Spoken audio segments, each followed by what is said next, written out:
This is 5 on Your Side at 6. Focused on you.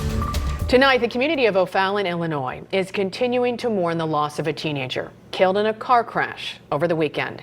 Thank you for being with us tonight. I'm Ann Allred. And I'm Mike Bush. Madeline Maddie Best was 16 years old and a junior at O'Fallon Township High School. 5 on Your Side's Diamond Palmer has more from the family, processing the grief, and how the school is responding. October 20th was a nightmare for the Best family. It's really hard. That's really hard. Those are the only words Corey Best can come up with after his daughter Maddie was killed in a car crash Friday. He says she was hanging out with 3 of her friends when their car crashed into a tree on Bowler Road. He says Maddie was in the back seat with her seatbelt on. It all happened near O'Fallon, Illinois, the family's hometown. Best said he talked to his daughter to tell her he loved her 8 minutes before the crash. We're not angry at what happened. It's still in the process of being figured out, and that's hard, because we want answers and we want them now, and I want all the blanks filled. He says his daughter was unconscious at the scene and later died at the hospital, but has received no additional information from the St. Clair Sheriff's Department about the investigation of the crash.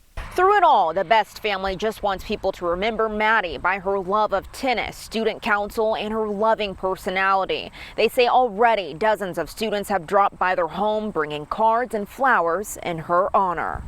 And that was really what means the most to us and fills that void just a little bit. And we know the answers will come. It's not going to change the outcome, so we're not dwelling on that. The Best family says they know they'll get answers with time. Monday, O'Fallon Township High School released a statement saying in part, "Over the weekend, we were informed that OTHS junior Maddie Best passed away following an automobile accident on Friday evening. Our entire school community is devastated by Maddie's death, and we have the Best family in our most heartfelt thoughts as we struggle to cope with this immense loss." The high school said support services have been made available to students and families during this time. In O'Fallon, Diamond Palmer, 5 on Your Side. 5 on Your Side has reached out to the St. Clair Sheriff's Department twice for additional information, but they have not yet responded. Tomorrow will mark the moment 1 year ago when a former student opened fire at his high school in South St. Louis, killing a student and a teacher.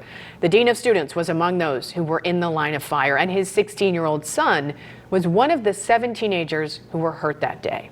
Tonight, the longtime educator and parent is sharing his story of survival and strength only with 5 on Your Side's Christine Byers. Christine.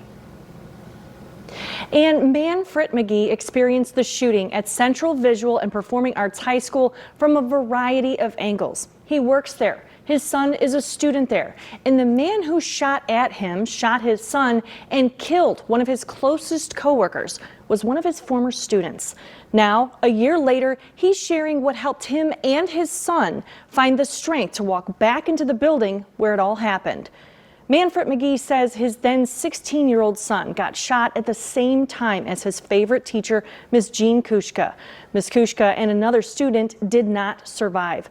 Doctors told Mr. McGee his son Anthony's outcome could have been a lot different had he been shot just 1 inch closer to a major artery in his leg.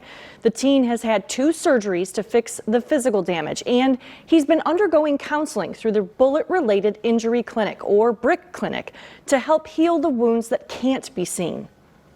Whenever I look at Anthony, I'm grateful that he's still here because as horrific as that situation was and is, it could have turned out totally different.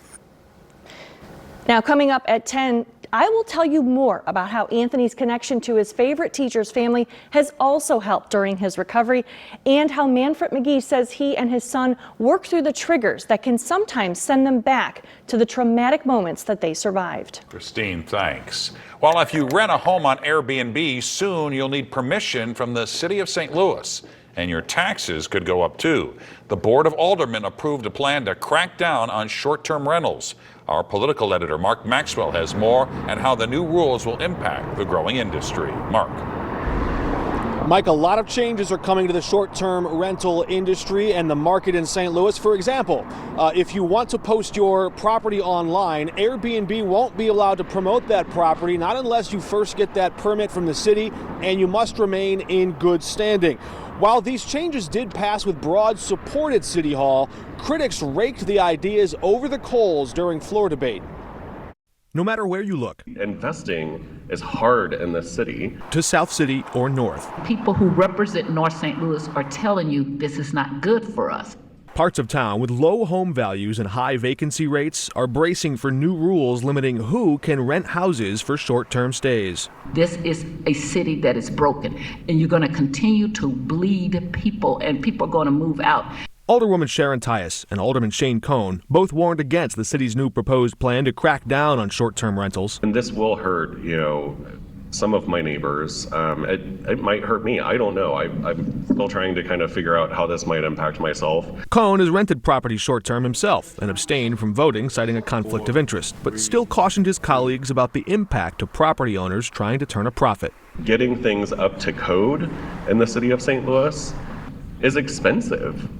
And when you don't have the value, the after rehab value on these properties, you can't get a loan for them. Alderman Michael Browning said the city has to crack down on outsiders hoarding houses and renting them out with little vetting. We are inundated with short-term rentals that have taken away from our supply of housing, causing prices to rise, and contributed to threats to public safety. And we want the ability to just shut them down. The board voted 11-3 to approve Alderman Brett Narayan's plan. It sets a 2-night stay minimum, caps owners at 4 rental properties per person, taps police to monitor complaints, and any property with 3 complaints in a 2-year span gets blacklisted. When a permit is revoked, the city can move in and shut it down.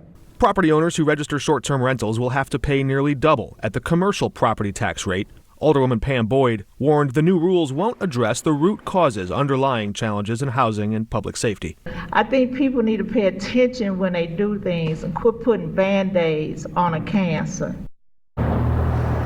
Mayor Jones says she will sign the plan into effect. Once she does, that starts a 1-year clock for the city to start launching that permitting process. You will not need a permit if you live in that home full-time and just rent it or part of it out on rare occasion. Live downtown, Mark Maxwell, 5 on your side. Well, migrants from Chicago could soon be making their way to St. Louis. The Windy City is in a crisis after more than 18,000 migrants came to the city. And our Justina Cornell learned more about efforts to bring some of them here. She joins us live from downtown St. Louis. Justina. Yeah, so the International Institute says this would be a gradual move, and this could be a great way to bring more workers to the St. Louis region. Stitchers and sewers under one roof on Washington Avenue turn scraps into stylish wear.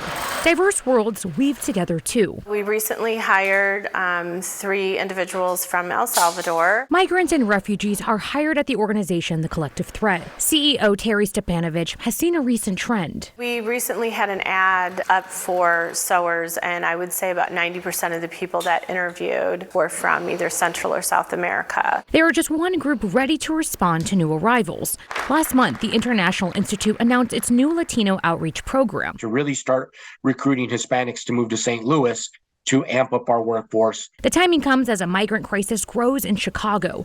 Carlos Ramirez, VP of the Latino Outreach Program, visited the Windy City last week. They have anywhere from 7 to 10 buses daily. Ramirez's goal is to see if there's a way to gradually recruit some from the humanitarian parole program, which includes Venezuela, Cuba, Nicaragua, and Haiti. In theory, they already have a sponsor, which is how they were accepted into the parolee program.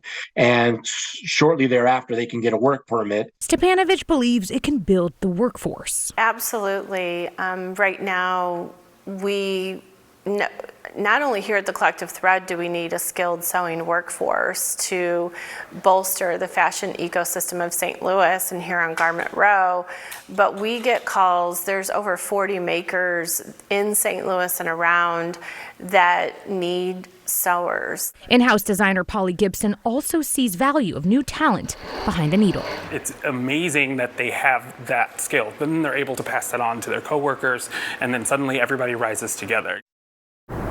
I'm told right now they have 12 beds. Eventually, they plan to bring 500 migrants to the region to really build that workforce in year one. Reporting live, Justina Cornell, 5 on your side. Coming up, a common road hazard this time of year, how a deer caused a deadly chain of events in South St. Louis County. And later, a teen attacked and robbed after volunteering at a charity event in Richmond Heights. As that sun is setting now, look at this, 79 degrees over St. Louis after 82 for that high. Just wanted to show you by Halloween, trick-or-treat time in the 40s. We'll tell you what's in between coming up.